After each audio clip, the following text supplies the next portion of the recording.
All right, let's dive in. Today, we're exploring something pretty fascinating, shamanic lineages and all that. Oh, yeah. And this idea of miraculous results, which, okay, sounds a bit out there, but stick with me. Yeah, yeah. We're going to be looking at the work of shaman John Rasmussen. Okay.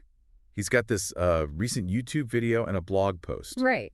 Both of them are about the power and history of these shamanic traditions, especially one lineage called the Caro from Peru. The Caro. Yeah, exactly. Interesting. And what really got me, hooked on this whole thing is that John's saying these aren't just, ancient traditions fading away. Oh, really? No, he's arguing that people are still being born and trained in these traditions. Wow. Like even today, which is pretty mind-blowing when you think about it. That is pretty amazing. Yeah. So it really makes you wonder, how do these ancient spiritual practices, impact us in the modern world? Absolutely. Like, what's the connection? Yeah. I mean, it begs the question. Exactly. One of the first things that jumped out at me when I was digging into this was John's emphasis on cumulative practice. Cumulative practice. He's talking about how, like, mantras and prayers and rituals practiced for literally thousands of years Wow. build up a sort of energetic power, That's really interesting. And you know what? This idea of cumulative practice, Yeah. it's not just in shamanism. You see it in a lot of different spiritual traditions. You think about, for instance, Buddhist chanting, where they're repeating specific sounds, and it's believed to create a certain resonance that extends beyond, just the individual. Oh, interesting. Or in Qigong, where they're doing very precise movements and breath work over years and years and years to cultivate and direct energy within the body. So it's like each repetition is laying down another layer of, well, I don't even know, something, almost like you're building a structure, but with energy instead of bricks. That's a great analogy. Yeah. Yeah, think about it this way. Okay. How do you become really good at something? Like, how do you become proficient at playing an instrument or mastering a sport or even learning a new language? Yeah. It's that consistent, dedicated practice. Practice. Over time, that creates tangible results, Absolutely. And in a way, these ancient shamanic practices, they operate on a similar principle. Oh, okay. But instead of, physical skills, they're cultivating energetic and spiritual ones. That makes sense. It helps to kind of ground it in something that we're more familiar with, Right, exactly. So, okay, let's get into this Carol lineage specifically. Okay, yeah. John says it's at least 15,000 years old. 15,000 years. At least. Wow. And has been passed down directly from teacher to student. So you have this unbroken chain stretching back to, like, the last ice age. That's incredible. It's pretty amazing, right? Yeah, the fact that they've preserved and practiced their traditions for millennia. It's mind-boggling. It's potentially one of the oldest continuous shamanic lineages that we know of. Oh, wow. And it really speaks volumes about the power and resilience of this knowledge, I think. Totally. It makes you wonder what kind of insights they've gained over such a vast expanse of time. Absolutely. One thing that I thought was really interesting, too, is that they use what might seem like simple tools, like stones and natural objects. Oh! Which seems so different from what we see in some modern religions. Right. With their elaborate imagery and all of that. It's easy to kind of fall into that trap of viewing those tools as primitive versus sophisticated. Right. But I think that misses the point entirely. Totally. Because the Caro cosmology, from what John describes, is actually incredibly complex. Really? They work with multiple dimensions and unseen energies. Wow. And they have this profound understanding of their connection to nature. Interesting. Think of it like this. Okay. A skilled surgeon can perform, life-saving procedures with a relatively small set of tools. Yeah, that's true. It's not about the complexity of the tools themselves. Okay. It's about the knowledge and skill of the practitioner using them. I like that. Right. That's a great analogy. Yeah. Okay, so let's get to the heart of it. Okay. These miraculous results that John keeps mentioning. Right. He claims these shamanic practices work on the very core of our being, the soul itself. Yeah. Which is a pretty bold statement, wouldn't you say? It is. And I think it's always healthy to approach any kind of claim like that with a discerning mind. Be skeptical. Yeah. Yeah, absolutely. But at the same time, there's a lot of, anecdotal evidence and personal accounts out there of people experiencing profound shifts in their lives through various, spiritual practices. Absolutely. Whether it's shamanism or energy healing or deep meditative states. Yeah. We may not fully understand like the mechanisms at play. Yeah. But it seems like the potential for transformation is definitely there. For sure. Yeah. And John uses this really vivid phrase. He talks about how the Karo work to reorganize the luminous architecture of the soul. Luminous architecture. Yeah. What a phrase. Right. Yeah. It just makes you wonder, like, what does that even look like? Right. And what parts of ourselves could be influenced by such, profound practices? Well, think about it this way. Okay. Imagine your soul not as like this static thing, but as a dynamic structure, a luminous blueprint that holds, the essence of who you are. Right. And this structure, this architecture can be influenced by experiences, traumas, limiting beliefs, even ancestral patterns. Interesting. So what if these shamanic practices through their, energetic work and connection to the spiritual realm could help to realign, repattern, or even rebuild this luminous architecture? Wow. Could that lead to profound shifts in our sense of self, our health, our relationships, and even our very perception of reality?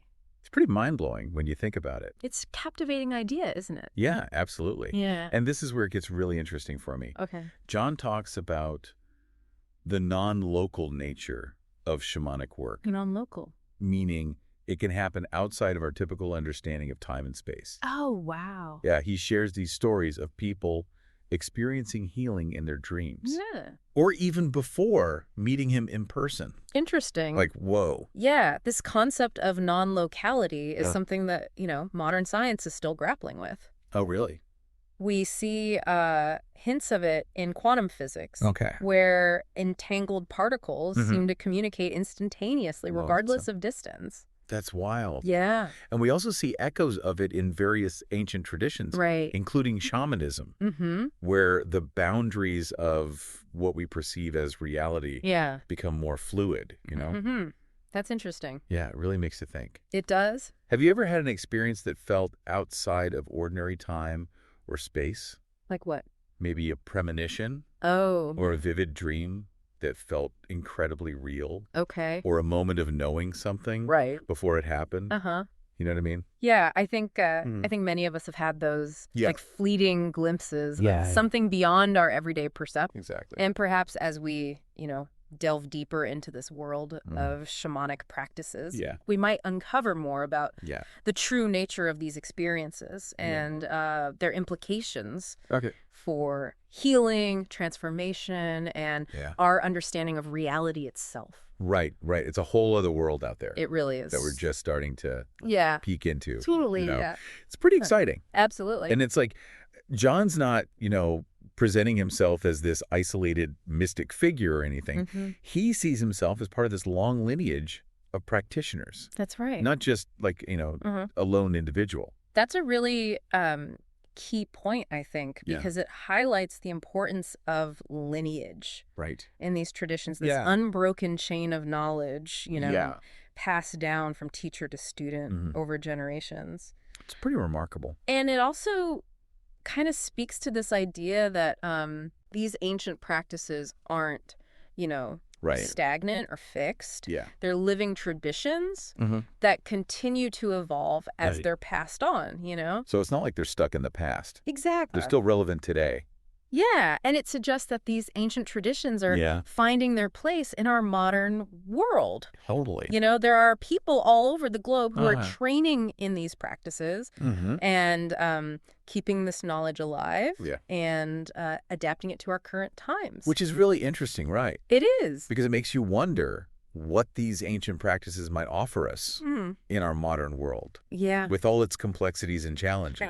You know, could they provide like a different lens through which to view our problems? It's possible. Or maybe offer tools for healing and transformation that we haven't fully tapped into yet. That's a great point. Yeah. And speaking of different traditions interacting, John tells this fascinating story about Master Zhang. Master Zhang. Yeah, she's a Qigong master. Okay. And she has this incredibly powerful experience at the Cerro Mesa in Peru. Wow. It's almost like a recognition or a resonance between her practice and the Cerro traditions. Interesting. Even though they come from like such vastly different backgrounds. Different parts of the world, different traditions. Exactly. That's really, that story really speaks to me because it suggests this potential convergence of wisdom traditions, like a common thread that runs through these, you know, seemingly diverse practices. It's fascinating, isn't it? Yeah, it's almost as if there's a deeper truth, a universal language of energy and spirit that transcends cultural boundaries and historical differences. So it's like there's something that connects them all. Yeah, absolutely. That's really cool. It makes you wonder, like, how can we learn more about these ancient lineages and the individuals who are keeping them alive today? That's a great question. Are there resources, you know, books, organizations that can kind of guide us? There are certainly resources available for people who are, you know, curious. Right. The internet can be a starting point. Yeah. Although it's important to be, you know, discerning and look for reputable sources. Be careful what you read online. Exactly. Yeah. You can also explore, you know, organizations dedicated to preserving indigenous knowledge or even seek out workshops and retreats led by, you know, experienced practitioners. Yeah, that makes sense. The key is to approach this exploration with an open mind and a respectful curiosity. I like that. Right. Okay, so this is a lot to unpack. Yeah. But here's what's standing out to me so far. Okay. The power of cumulative practice, building up over time, the incredible lineage of the Cerro shamans, the potential for profound personal transformation, and the fact that these traditions are very much alive and evolving in our modern world. And what I find so compelling is that these ideas, they really challenge us to reconsider our assumptions about reality, healing, and our own potential. Right. You know, it encourages us to embrace a more expansive view of ourselves and the world around us. And John leaves us with this really thought-provoking quote from the Cerro. He says, "We're here not only to grow corn, but to grow gods." But to grow gods. What do you make of that? It's a powerful statement, isn't it? Yeah, it really is. It suggests that our purpose extends beyond, you know, just mere survival and material pursuits. Yeah. It hints at a potential for spiritual growth, for reaching a higher level of consciousness, for becoming something more than what we currently believe ourselves to be. It's like we're being challenged to step into a greater version of ourselves. To tap into like a divine potential that's already within us. Absolutely. But what does it actually mean to grow gods? Well, perhaps it's about cultivating qualities like compassion, wisdom, and interconnectedness. Right. Maybe it's about, you know, recognizing that spark of divinity within ourselves and nurturing that spark until it kind of illuminates our entire being. I see. Or perhaps it's about aligning ourselves with a greater purpose, with a cosmic dance. Oh, I like that. That connects us to something far vaster than our individual selves. Aligning with a cosmic dance. Yeah. I love that. Yeah, it ties into this idea that these ancient traditions, far from being, you know, relics of the past, might hold valuable insights for our present and future.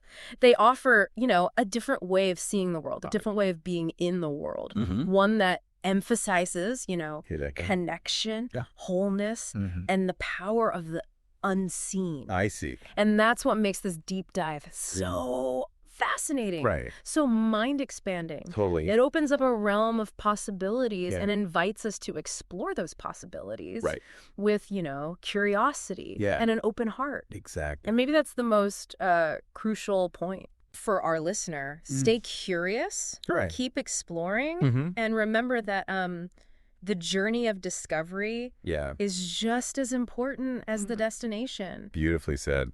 This has been an incredible deep dive. It really has. Into shamanic lineages and the potential they hold for, profound transformation. Totally. We've explored the power of cumulative practice, the significance of lineage, the potential for miraculous results, and the enduring relevance of these traditions in our modern world. Absolutely. And it's clear that there's still so much more to discover. So much more to discover. It all circles back to that question, what does it mean to grow gods? Right. It's a challenge. It is. It's an invitation to step into our fullest potential. Absolutely. To embrace a more expansive view of who we are. Right. And what we're capable of. Yeah.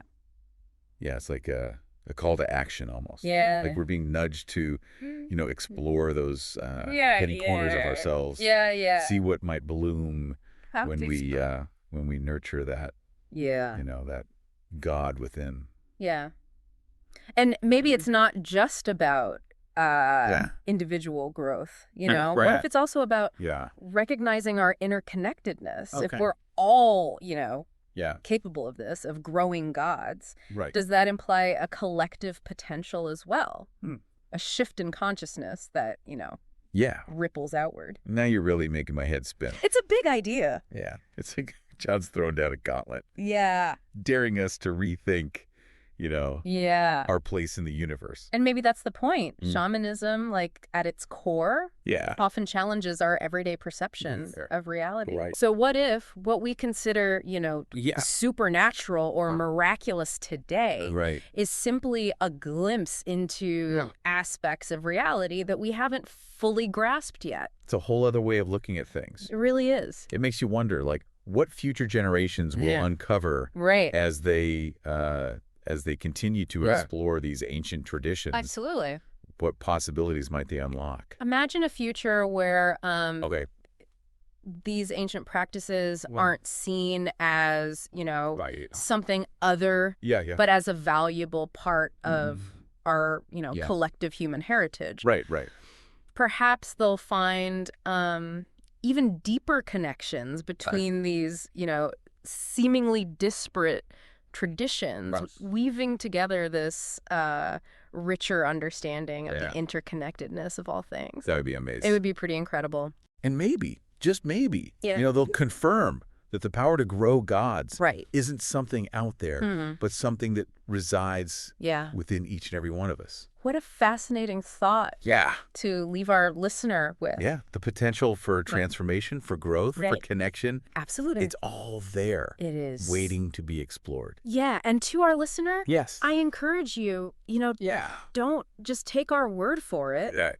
Dive into these topics yourselves. Yeah, do your own research. Exactly. Explore the work of, Shaman John Rasmussen and others like him. See what resonates with you, what sparks your curiosity, what challenges your assumptions. I like that. Remember, the journey of discovery is a personal one. It is. There's no right or wrong path. Right. Only the path that resonates with your own, unique soul. Beautifully said.